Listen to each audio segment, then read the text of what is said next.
market movers. This is The Pulse with Francine Lacqua. Well, good morning, everyone, and welcome to The Pulse. I'm Francine Lacqua here in London. Now, Nvidia has delivered a mixed outlook, drawing a muted response from investors after 2 years of blowout results. Now, this is what Nvidia is doing pre-market, practically unchanged. It comes amid concerns about slowing spending on AI technology. Now, for more on all of this, let's bring in Matt Bloxham from the Bloomberg intelligence team. Matt, I mean, they weren't bad results. I know they underwhelmed, but is it because we're expecting too much, or was there actual disappointment? I think it's more that market expectations are pretty high. I mean, I think they've become a little bit more tempered given everything we've heard about DeepSeek. And the revenue in the quarter was about 2% ahead. I think people are used to seeing revenue like 10% plus ahead as this kind of revenue surge has come through. And I think so expectations have kind of adjusted to kind of reality of how quickly this company is growing. And as you said in your kind of lead-in, margins were perhaps a little bit disappointing. They came in line in the quarter. 73.5%, but they guided to keeping in the low 70s range most of this year, perhaps ticking up to the mid 70s by the end of the year. And I think some of the optimists were looking for a positive surprise on margin to kind of help temper that softer news around revenue, and it didn't come through. Is AI in a bubble? How often do you get asked that? Yeah. Every day, every hour. Yeah, exactly, yeah. I mean, it's a good question, and I guess there's a lot of ways of defining bubble. I think the one thing's for sure is that AI is here to stay. It's going to be part of everything we do in our business lives, our social lives, government. The question is whether it's going to make money or not, and that's the big unanswered question right now. I think clearly, all the big tech companies spending tens of billions of dollars, capex up 50% year on year, most of that going to Nvidia. If that doesn't flow through to increase revenue, better productivity, then they're going to have to find new ways of delivering AI, and that will kind of temper demand for people like Nvidia. But it's an unanswered question. I don't think we'll even start to see any hint of the answers to that until we're well into 2026. Matt, thank you so much. As always, Matt Bloxham there from Bloomberg Intelligence. Now, Salesforce also gave a fiscal year revenue forecast that fell short of estimates, dimming optimism that the company's new AI product would spur faster sales growth. You can see almost down 5% from Salesforce pre-market. Bloomberg has also learned that U.S. health officials are reevaluating a $590 million contract for bird flu shots that the Biden administration awarded to Moderna. So Moderna also on the downside, some 4.4%. Now, President Trump gave contradictory answers at a cabinet meeting about his plans to enact tariffs on Canada and Mexico, as well as the European Union. Now, the president says he'll impose 25% tariffs on the EU very soon and took new aim at the bloc. Now, for more on all this, let's bring in Ross Matheson, our EMEA news director. So, Ross, what do we know about the 25% tariffs on Europe? And good morning. Good morning, Liz. There's actually a lot we don't know about the 25% tariffs on Europe, because we don't know, as you were saying earlier, whether this would be across the board on all goods that the EU sends to the US. We don't know whether it would target specific sectors of goods. We know that Donald Trump has cited specific things before when it comes to other countries, for example, lumber with Canada, autos, chips, possibly the pharma sector. So certainly he's got his eyes on a certain number of sectors when it comes to the EU. And the auto sector is the one that's particularly anxious about the possibility of having tariffs on auto goods. But we really don't know what this is going to look like. We also don't know when such tariffs might even take effect. We don't know whether they would take effect with a lag like we're seeing for other places, again, like Canada and Mexico, possibly with a further extension still to come. So it's very, very unclear. And in that environment, how do you manage the run-up to that? Obviously, the EU is warning we have our own list prepared. We are ready to retaliate if needed, but also they're playing it fairly low-key at the moment because they want to really see more clearly a sense of how this is going to play out from the US side. Ross, Francis Macron was also in Washington this week. The UK Starmer is going today. So are they lobbying for tariff relief or are they pushing for Ukraine?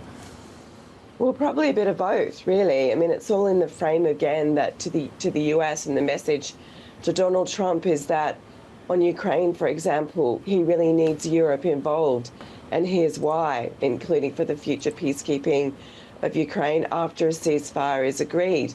when it comes to the economic message, again, it's like you are trying to build relationships potentially economically with China, with Russia, but you also need your allies in the tent here, and that includes Europe and the UK, and we can play a role, obviously, in all of that. And you can see the message is both that we're hearing you when you talk to us about trade and you talk to us about defence. We're showing you we're listening.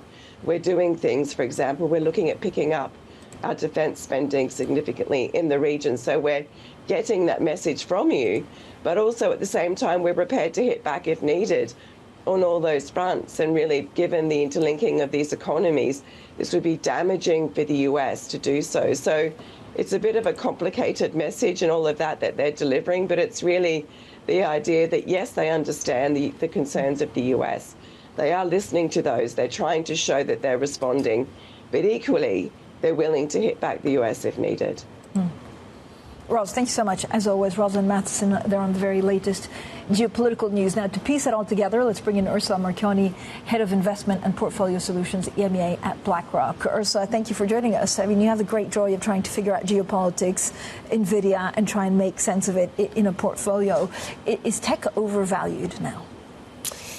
Very good question. Thanks for having me, first of all. I think that more than overvalue, what we are observing is a normalization of a 2024 that set a very, very high bar on multiple fronts. If you think about markets, US performance, clearly poster child of that, within that tech.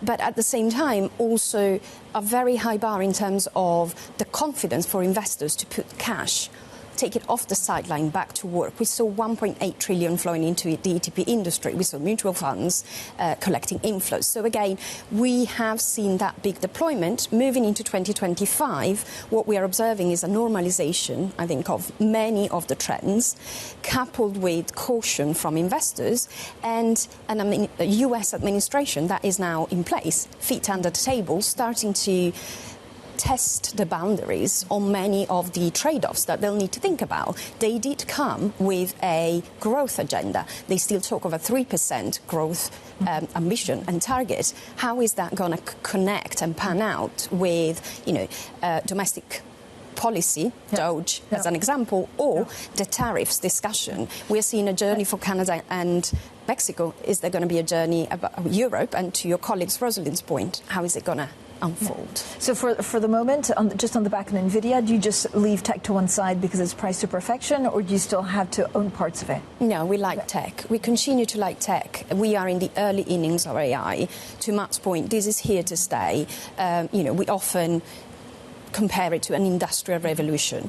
It is clear that the dynamics are changing. You can talk about a broadening of what we have observed. So if you look at China tech, for example, and what we have observed year to date, that is potentially a positive sign of this trend broadening out beyond the US and actually becoming more of a global component, which will drive, growth. I guess the element there is, to Matt's point, how is it going to play out from a timing perspective? So looking at client flows, we have come off from the huge purchase of AI that we saw towards the end of last year. Months today, in February, we saw outflows actually, primarily, paradoxically, out of China tech, probably domestic investors taking profit. US tech sectorial flows have been flattish. So again, I don't see, Francine, a sign of a bubble per se. I see a sign of a normalization, but also a positive component of broadening. Ursula, when you look at some of the bigger questions, if we broaden it out with geopolitics, there have been data points from the U.S. that are starting to worry, and you see the markets kind of shifting from their worries on inflation to their worries about a possible downturn and what the Fed deals with that. Do you worry about the U.S. consumer? Do you worry about the U.S. economy? US consumer, some sign of weakness in labour market, you're right, are coming through and need to be taken into account. At the same time, if you zoom out, the story around US exceptionalism is a multifaceted one. It is one of, if not tech, global leadership, certainly a very high performance and level of advancement. It is a story of, deep capital market. It is a story of energy independence. And broadly speaking, of a macro picture that, compared to other regions, European one, remains positive. Hence the two diverging paths for 2025, Fed versus ECB. So I do think that these elements that are coming through are to be taken into account, and obviously are impacting markets. At the same time, it's too early to call a multifaceted story of exceptionalism as an ended one. And we see that in flows. We remain overweight US equities, but also clients continue to like US equities, although more interest for Europe is clearly also filtering through. In terms of some of the sectors that you like, I know you remain positive on tech. Is there anything else like healthcare or industrials that you think is a good entry point right now? Yes, I think healthcare is another one that I would definitely look at. And also moving from sectorial to regional, we have recently moved to neutral in terms of Europe. So we upped our conviction there. I know obviously we're now the morning after several discussions from the US administration. Unclear discussions for the moment, Unclear discussion, right? Exactly. And, year to date, we still need to acknowledge that we've seen a first leg of a rally which has been powerful, driven by, a reduction in political risk premium, driven by, obviously, the valuation point, which is significant. I believe Europe is an area to watch. We do need to see, the macro and the micro, so growth and earnings playing out and bottoming out for a second leg to unfold. But that is definitely an area, in addition to the sectors, that I think goes back to that element around from 2024 to 2025, we're seeing a normalization and a broadening from tech to regional opportunities. Ursula, thank you so much. Ursula Marchioni there from BlackRock. We, of course, continue following what they say very closely. Now, coming up, European natural gas gains, breaking the recent extended slump. We'll be joined by the co-head of global commodities research and head of natural gas at Goldman Sachs. That's next, and this is Bloomberg.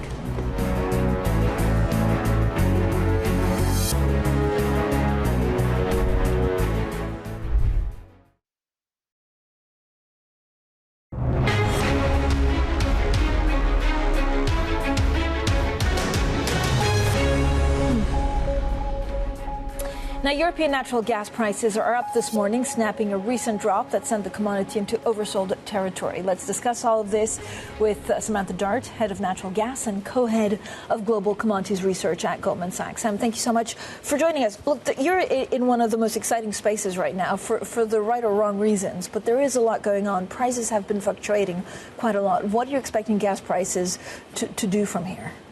Yeah, so when we think about European natural gas markets, we do see two-sided risks for this year, because on one hand, we have this possibility of a ceasefire deal that might lead to a proper peace deal that might lead to additional Russian gas flowing to Western Europe. But at the same time, when you look at natural gas inventories in Europe today, they are extremely low.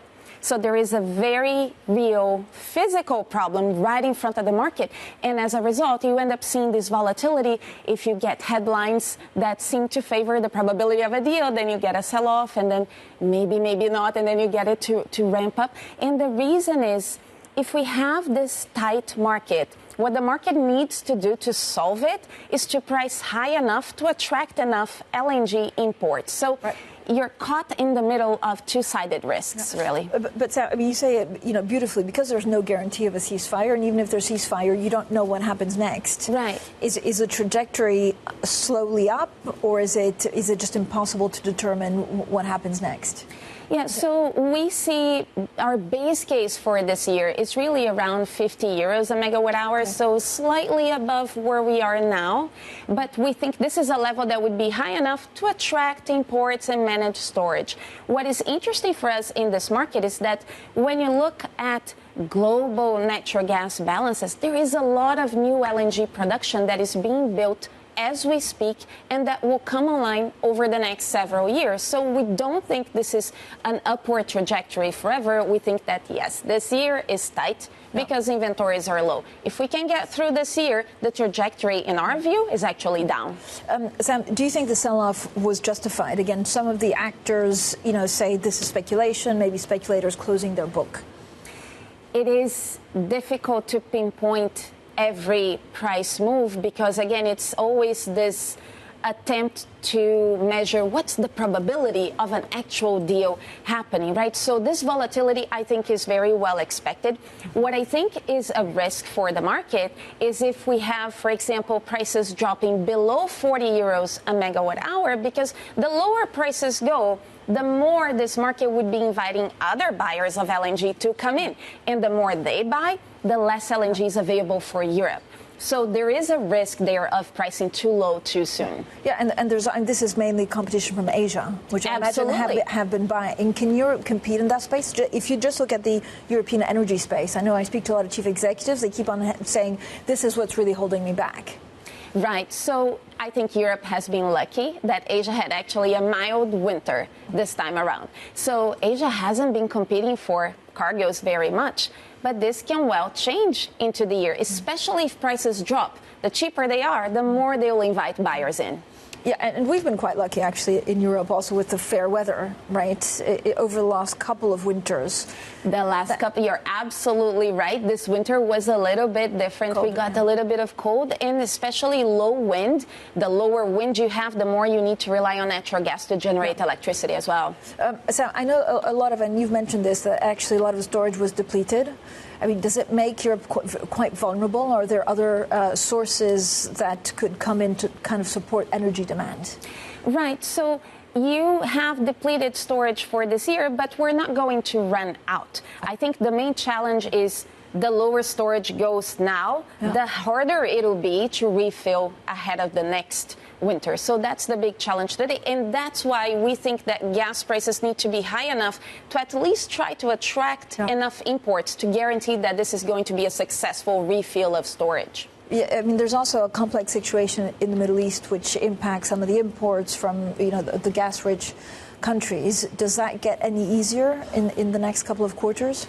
So the Middle East tensions, they haven't disrupted gas flow that much because even though the Red Sea has issues with transit, you've had essentially a lot of Qatari volumes that would have come to the UK. They stayed in Asia or they go around Africa because freight is actually really cheap right now. And a lot of U.S. cargoes that might have gone to Asia stayed in the Atlantic. So you haven't really disrupted that many volumes with the geopolitical tensions in the Middle East. So this is not a huge driver. It's more one of the trends could be that actually you now only deal with partners and friends. And so as the world is getting more divided, do you see more, for example, Qatar LNG going to places where they wouldn't have in the past? Yeah, that's a good question. The way we think about it is these volumes will likely go to whoever is paying the highest price, right? So in a year like this one, where Europe is the region that is tight, we think that is going to attract enough LNG. Going forward, honestly, I don't see a lot of natural gas demand growth out of Europe. We expect that to show up in Asia. So when we think about where these volumes are going to go, our expectation is that a lot of those will head to the Pacific. Sam, thank you so much. It was so great to have you on the program. Sam Dart, there, head of natural gas research at Goldman Sachs. Now, much more to come. This is Bloomberg.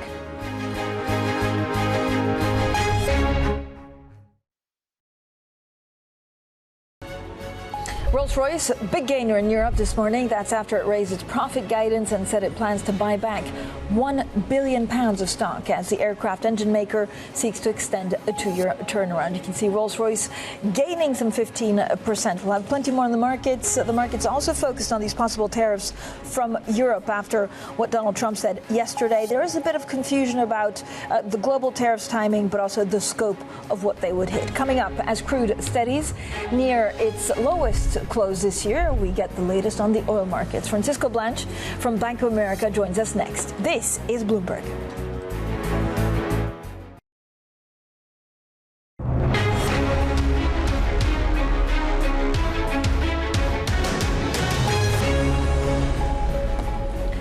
Good morning, everyone, and welcome to The Pulse. I'm Francine Lacqua here in London, and these are your top stories. Nvidia fails to meet sky-high expectations, warning of tighter margins as it rolls out the highly anticipated Blackwell chip. President Trump says he'll hit the EU with 25% tariffs, but gives conflicting answers about his plans for levies on Europe, Canada, and Mexico. And European stocks actually fall as investors are digesting news around geopolitics, tariffs, and AI. Now, a couple of things that we need to bring your attention to. There have also been a lot of earnings out in the last couple of days. Look, on the global tariffs, it's very clear that Trump gave some pretty contradictory answers about his plans to enact tariffs on Canada, Mexico, as well as the European Union. Now, we did have a White House official afterwards clarifying the deadline, but it's kind of whipsawed markets a little bit. The focus firmly is on growth and whether markets now need to focus a little bit less on inflation, higher inflation, but now growth being hit in the U.S.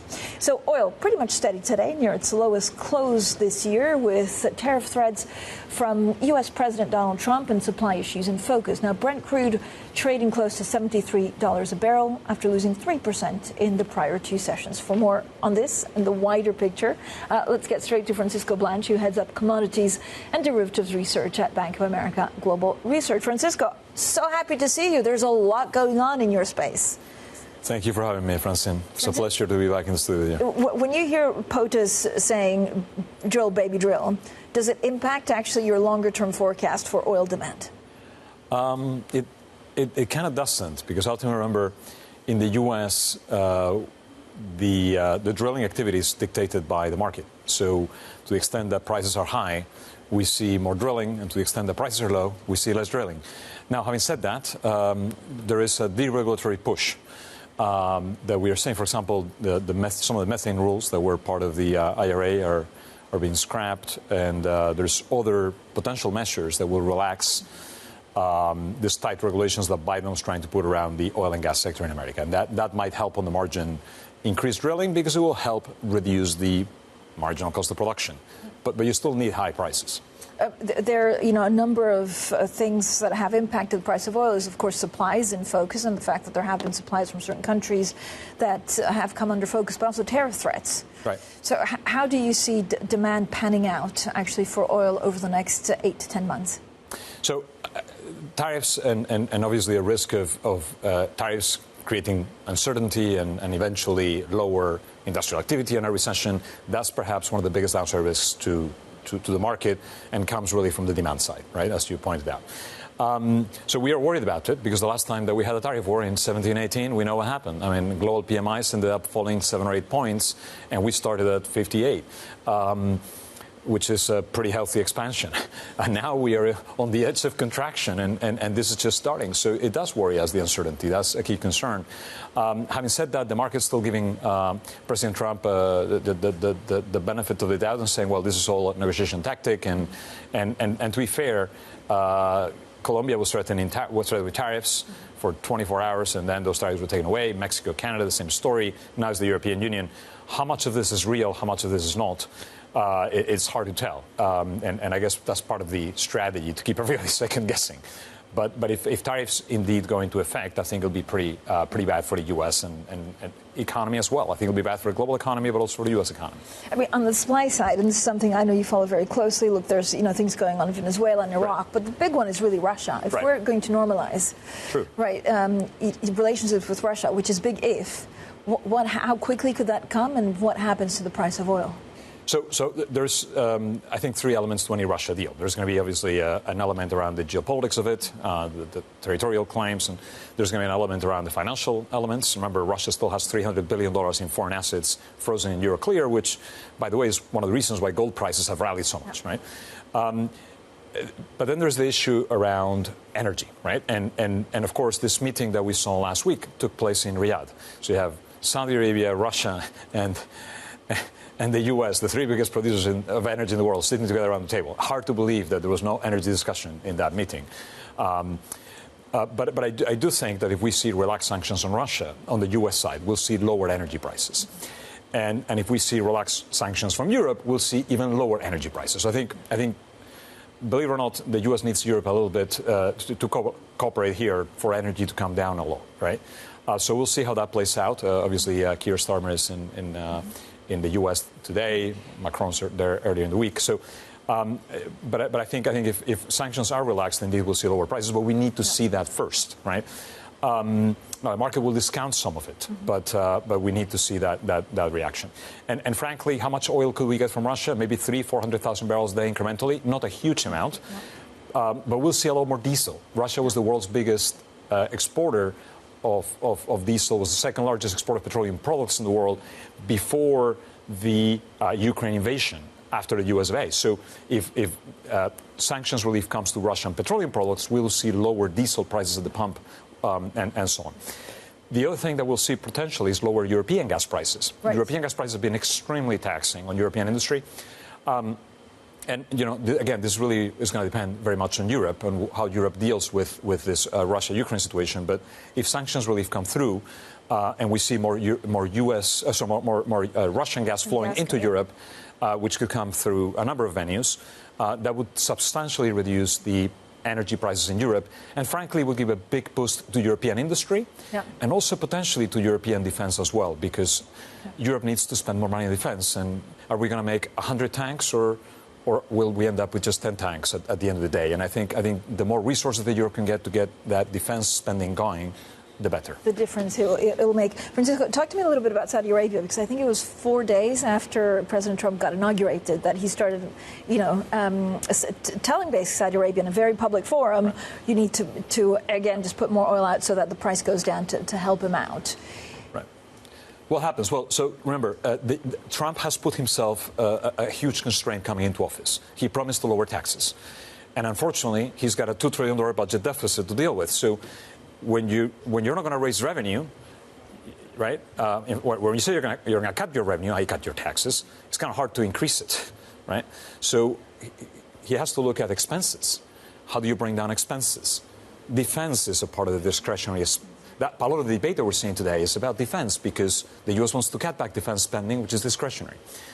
But also, President Trump doesn't want the interest expense of the U.S. government to keep going up, which means that he needs inflation to come down so interest rates can come down. And that's ultimately the issue, right? So if Trump can convince the Saudis and the Russians and the Europeans to bring energy prices down by allowing more supply to flow in the market, you end up with lower inflation, potentially lower interest rates, and therefore reduced pressure on the U.S. budgetary accounts, which, by the way, the U.S. is spending more money on interest than it is on defense now. But Francisco, so what kind of level could they bring it down to? Again, there's balances to be, the budgets have to be balanced also in Saudi Arabia, and they've lost a lot of money in the last couple of years. Absolutely, and this is the challenge that Saudi faces. They're kind of stuck in a tough place, because on the one hand they have a $95 a barrel budget break even, but of course they produce oil for a very low level, $5–10 a barrel. So on their side, it's like, we need this money to build the country, and we've also promised to invest in America $600 billion. So we can't really send oil to $40 a barrel. The one thing that Saudi can do, of course, is say, well, we'll make up in volume what we're losing in price. Again, this is a very tough pill to swallow, but maybe one that will be discussed, right? So, because remember, today Saudi has 3 million barrels a day of spare capacity. Is exporting 6 million. So Saudi could increase production by 50%, right? And even if prices go down 20%, still end up with more money in the bank. So again, there's a little bit of room. Now, of course, that will lead to much lower energy prices, and I'm not sure that's the outcome they want necessarily, but because that will also impact U.S. production. So it's really all a fine balance. But I do think the Saudis would definitely not like to see 60 to begin with. They would like to see higher prices, higher volumes. But ultimately, you get what you get, and hopefully you don't get too upset. Francisco, thank you so much. Terrific briefing. Francisco Blanch, the Bank of America Global Research, Commodities and Derivatives Research Head. Now, coming up, our interview with the Brookfield Chief Executive, Bruce Flatt. We talk opportunities from AI, the impact of Trump's tariff threats on consolidation. That's coming up shortly, and this is Bloomberg.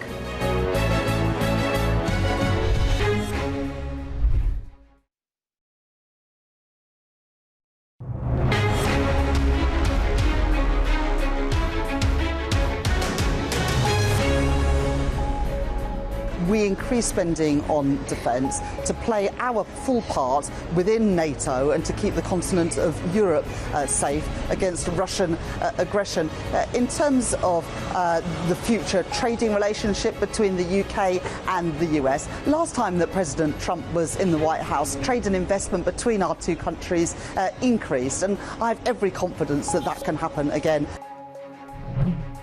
Well, on tariffs, I think from the EU side, three elements. The first one is we have to be prudent to see how things materialize over the course of the next few months. Of course, we want to be constructive, but we should not be naive in what's coming. Carlos Cuerpo, Spain's finance minister, and before that, the UK chancellor, speaking to Bloomberg at the G20 finance ministers meeting in Cape Town about relations with the Trump administration. Now, one of the world's largest asset managers says progress on AI, particularly from China, will be a huge opportunity in the years to come. Well, Brookfield is investing tens of billions of dollars in data centers and other infrastructure, betting that AI will become even more widespread in the economy. Now, the firm's chief executive, Bruce Flatt, sat down with me for a wide-ranging interview.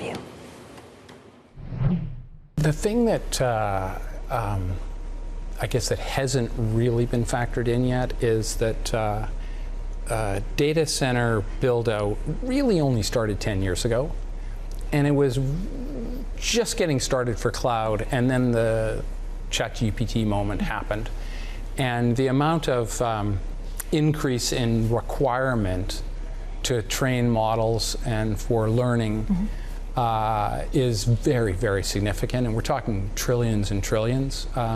So the opportunity for us, as we've always tried to move our backbone of the global economy along with what's changing in the world, and increasingly today, the world is digitalizing, and the final step of all of that is providing compute capacity. And so we continue to work on opportunities like that, but these are large, large sums of money. Some of these sites, like a 1,000 megawatt, 1 gigawatt data center site, is with compute capacity, power to compute capacity all the way through, is $50 billion. These are almost unprecedented investments ever seen in hundreds of years. But are we overestimating or underestimating the pace of change that this needs to get done? You know, I would say you never know at the moment in time. But if I had to guess, we will.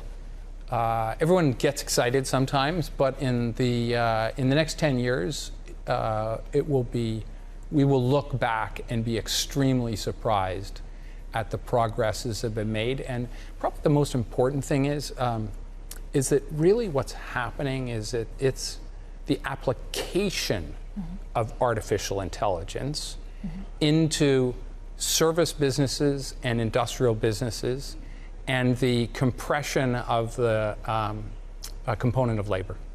And because of that, the productivity advances are going to be very significant.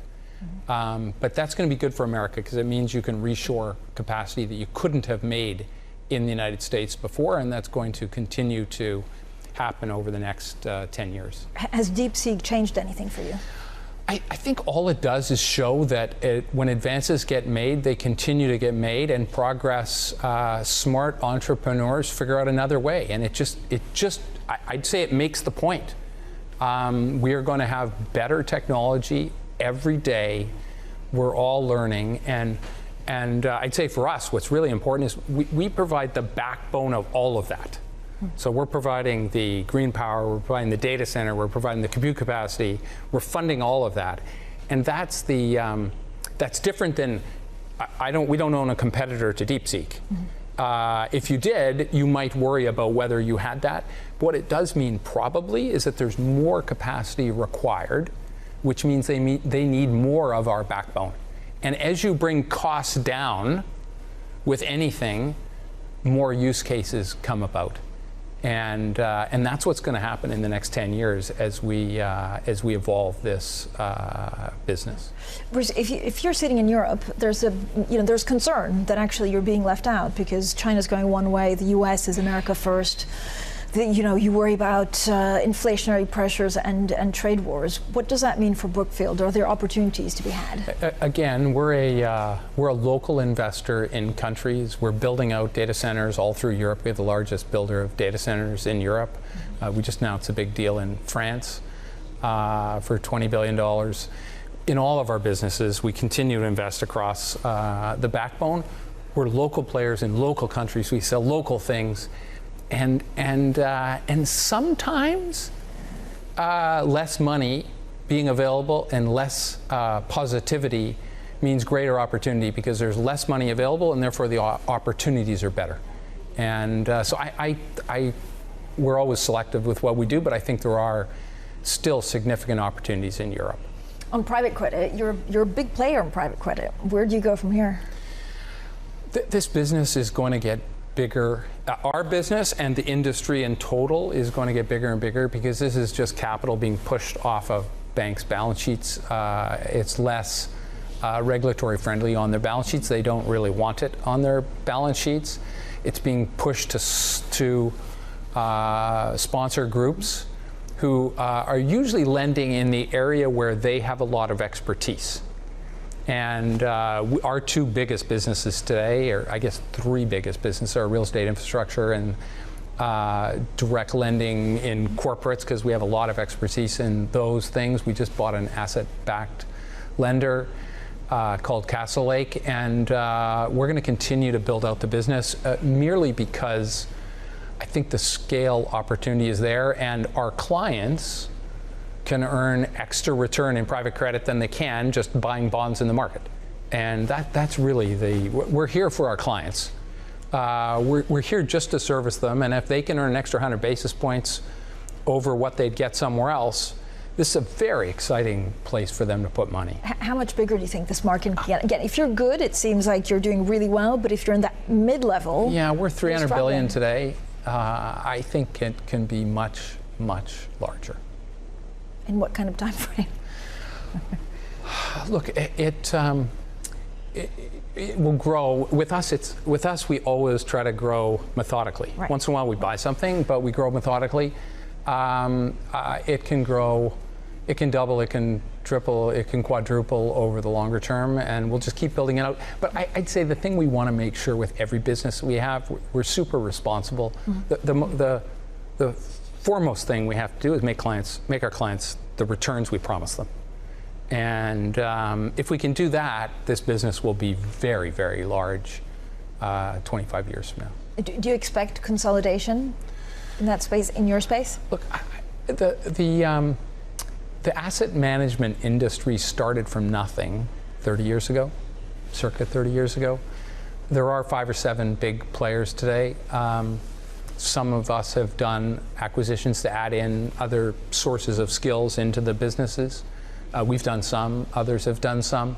I think there's going to be it's never, one size never fits all, but there's going to be some very large players. Mm-hmm. We're one of those. And then there's going to be some niche players that fit a certain area. What's happening in the middle is so far in the last 18, 24 months, it hasn't been easy for them to raise money. We raised $135 billion last year in our asset management business. Not many others can raise that type of capital. Well, more of our conversation with Bruce Flatt on the impact of Trump's policies in just a moment. That's next, and this is Bloomberg.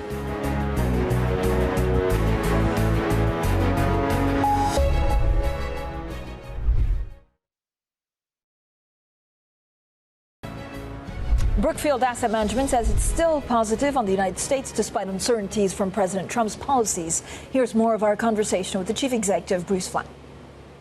What we try to focus on are long-term trends and focus on the long ball. And within that, there are going to be fluctuations all the time. I'd say everything that has happened over the last year is all positive to the long-term theses we have. We're still going to digitalize the world, and we're going to do it faster, and we're going to have more. We're still going to deglobalize, and we're going to do it faster, and we're going to have more. And we still are going to transition to renewables, maybe not because of renewables, but because we just need more power. So I think all those three trends are maybe more important today than they were before.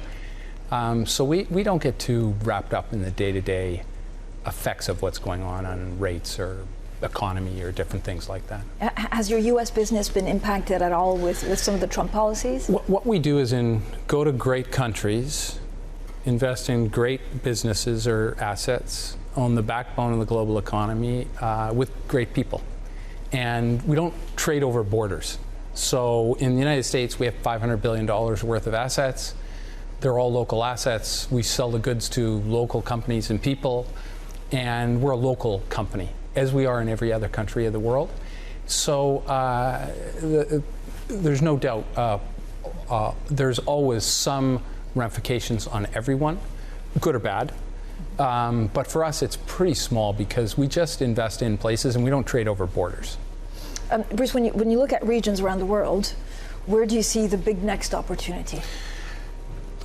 We're in 30 countries, and therefore, and the success of our investment strategy for many decades has been to have global business and to be able to pick the spots where value and price don't intersect. Where markets are up a lot, we're selling things, and where markets are down a lot, we're probably buying things. And so I would say it always differs. In Europe, for example, it's a value market. Multiples are lower. In the United States, the trends behind what's going on in the United States are very large. So they're just different opportunities. But I would say if I had to pick a spot where more capital will go over the next 18 months, it's probably in the United States. The Brookfield chief executive, Bruce Flatt, there. Now, Bloomberg has also learned that India is exploring ways to lower tariffs on a wide range of imports, including cars and chemicals, in a bid to evade President Trump's threatened tariffs. Also, Elliott ramping up pressure on BP as the turnaround plans falls short. That's another Bloomberg story. We'll have plenty more throughout the day, and this is Bloomberg.